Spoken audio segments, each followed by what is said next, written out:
నా పేరు జయసింహారెడ్డి అండి. నా వయసు 32 సంవత్సరాలు. మాది కటకిందపల్లి గ్రామము, అనంతపురం మండలము. నేను వృత్తిరీత్యా హైదరాబాద్లో ఉంటుండే. అక్కడ నాకు ఆరోగ్యం బాగోలేక హాస్పిటల్లో చూపిస్తే దగ్గు, ఆయాసంతో ఊపిరితిత్తుల్లో ఇన్ఫెక్షన్ అని చెప్పారు.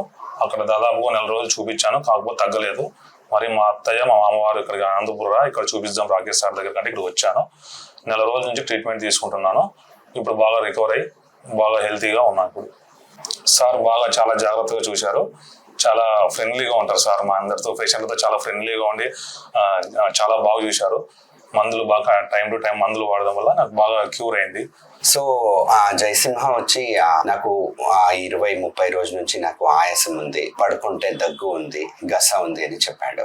దానివల్ల మాకు ఎగ్జామినేషన్ లో హార్ట్ వీక్ ఉండొచ్చు అని అనిపించింది. హార్ట్ స్కాన్ చేస్తే హార్ట్ ఫంక్షనింగ్ 25% ఉండేది. సో 25% ఉండేసరికి రిస్క్ ఉంది అని కాదు, కొంతమందిలో నార్మల్ అవుతుంది. ఓకే, అది మనం రివర్సిబుల్ ఇర్రివర్సిబుల్ చూడాలి. అంటే మళ్ళీ నార్మల్ చేయొచ్చా అని చూసేసి, ఆయనకి బీపీ ఎక్కువ ఉండేది వచ్చినప్పుడు. సో మనము రెగ్యులర్ గా మెడిసిన్స్ ఇచ్చాము. మెడిసిన్ ఇచ్చే వల్ల ఆయన heart function with in 1.5-2 months లో అది 50% కి ఇంప్రూవ్ అయింది, ఇంకా ఇంప్రూవ్ అవుతుంది. ఓకేనా? సో మనము ఎప్పుడును ఆయాసం వచ్చినప్పుడు, పడుకుంటే దగ్గు వచ్చినప్పుడు, నడిచినప్పుడు గస వచ్చినప్పుడు మనము ఊపిరితిత్తుల వల్ల అని అనుకోకూడదు.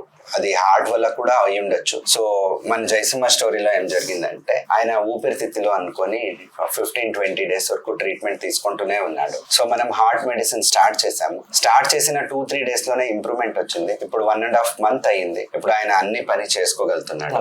సో ఏమంటే, correct treatment, on time treatment తీసుకుంటే నీలాగా కోలుకునే ఛాన్సెస్ ఉంటుంది.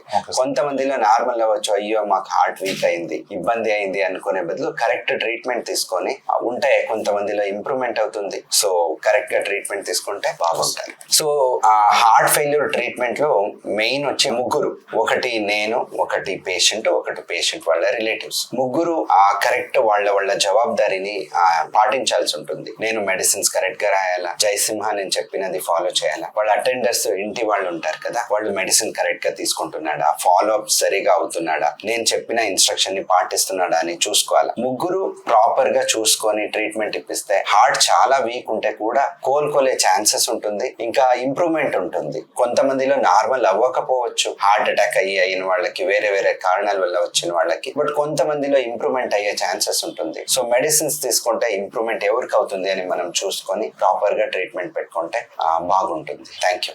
గుండె సంబంధిత వ్యాధులు ఉండి కూడా సర్జరీ సమస్యలు ఉంటే శ్రీస్వర హాస్పిటల్ను సంప్రదించండి.